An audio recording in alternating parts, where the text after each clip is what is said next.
Ito yung parts ng ating spin dryer. Ito yung contact point. Ang purpose po nito ay pag magbubukas siya, mag-o-off siya. Pag magsasara, mag-o-on. Bali sa pintuan po yan siya naka-connection yung contact point. Tapos ito naman yung ating spin timer, capacitor, saka ito yung motor, ito yung common niya. Ngayon ituturo ko sa inyo kung paano mag-connection ito. Ito yung common na ito, lalagyan natin yan ng plug. Yan, galing sa plug yan. Kukonnection natin yan.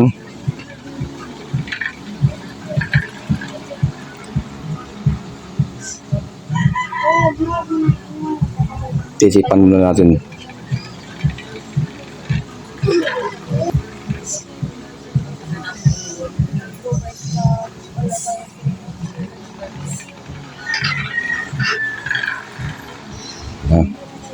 Yan o. Nakakoneksyon na yung common sa AC. Sa dalawang ito yung kapasitor. Diyan natin ikakabit yung kapasitor sa dalawang yan.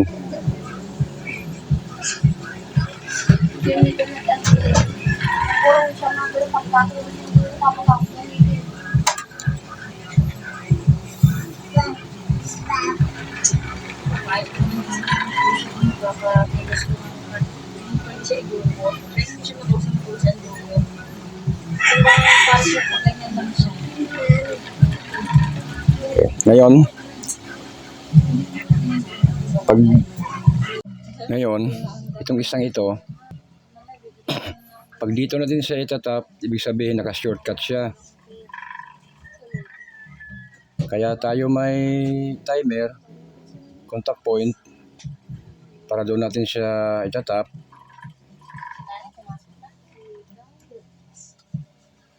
Ang isa, lalagay natin dito sa isang wire ng timer, tatap natin to.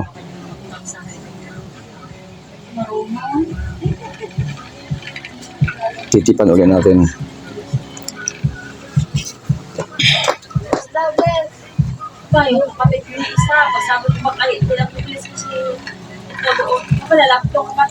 Okay na. Tapos ito namang isang wire na ito, itatap naman natin sa isang wire ng contact point. Yan o.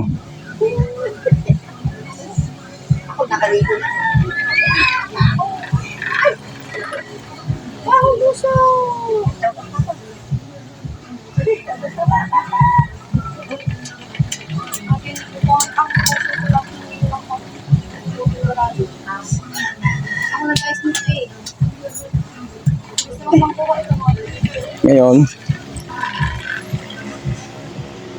ano natin to? I-screw muna natin.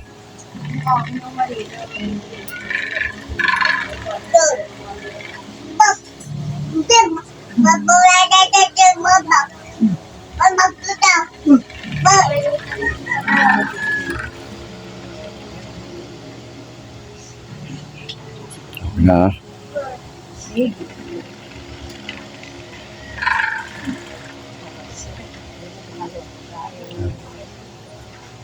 Papuntang wire ng lusot, papasok sa contact point. Yung isang wire naman, papunta naman diyon sa itong kapasitor na ito. Diyan po natin itatap to.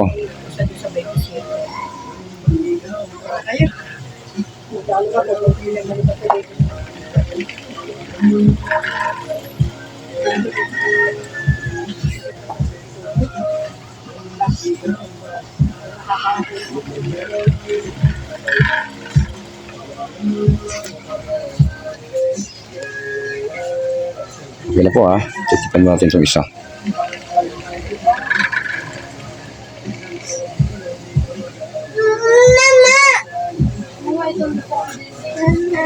Mura lang siya.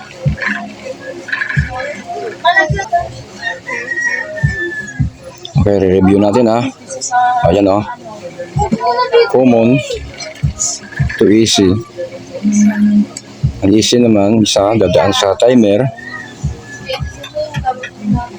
isang wire papuntang contact point. Yung isa namang wire papunta namang capacitor yan, oh. Yan.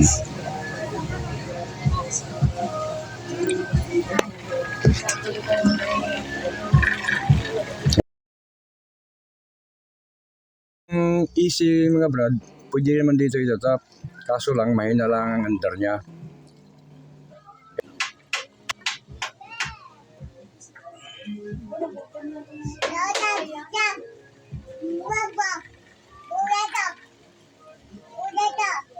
Ngayon, papanda rin natin to, ha.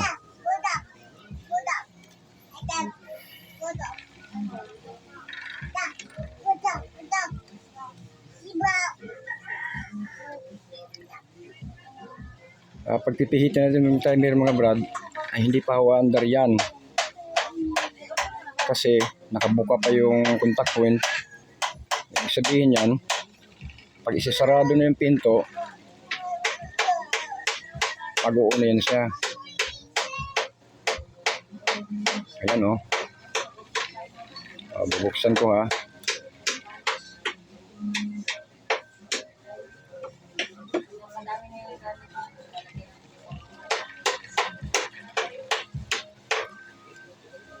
Sarado.